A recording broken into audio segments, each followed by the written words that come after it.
talk a little bit about like kind of start at the top with Nashville and kind of moving our way down. But here's a guy. If you're not familiar with Coach Jack Collison, right? You played for West Ham in the Premier League, right? You've played against the best. You name it: Arsenal, Man U, on and on. Tottenham.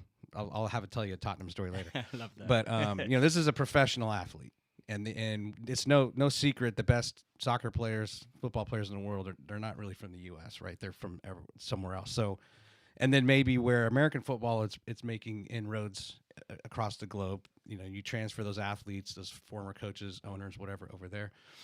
Can you give a high level, a little bit of the kind of your management structure? Did you know them in your time in the Premier League, or you turned pro, I think, when you were 19, right? Even though you had already been kind of in the system for quite a number of years before that. But Can you just talk a little bit about some of those associations that you either rekindled or established in this process of taking this job? Yeah, I think for me, the benefit of being a player, I got to work with some incredible coaches. And someone once said to me, football coaches, probably coaches in general, are the best thieves. You see something you like and you take it and kind of try and put your own spin on it. And being a player at that level, I got to play under some incredible people. Sam Allardyce, his attention to detail was incredible. Eddie Howe is doing a great job at Newcastle now. Just his training sessions were so intense but so fun.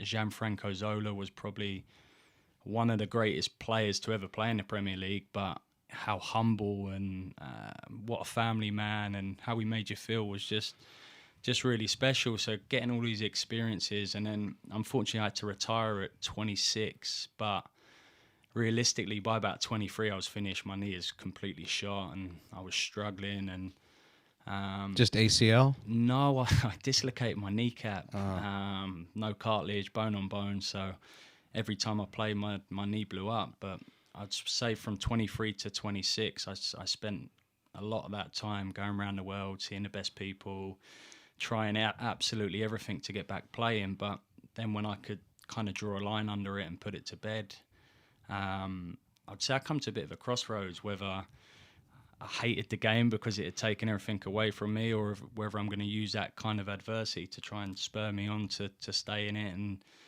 try and be the best coach I can be. And it's kind of that, I would say, adversity and having to deal with that so young is what really drives me still now, and that passion and fire. Sometimes it comes out on the touchline, sometimes it might be a bit too over the top, but just in terms for me, that moment in my career is what drives me to try and be a really good coach. And as I said, thankful for them experiences as a player, because even within that short period I experienced relegation, promotion, injury, playing in some incredibly tense matches, being a young up-and-coming player, being in the team, out the team. And I think them experiences as a player are what I lean into heavily now as a coach. And obviously I'm in a very blessed position with some incredibly talented guys, bags of potential, and it's just trying to pull that potential into consistent performances, and hopefully we can see a few more up at Nashville this year, because for them,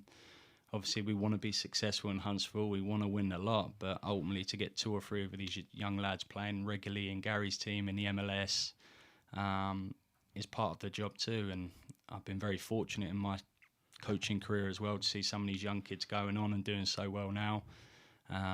Obviously being at Atlanta, Caleb Wiley's a great example.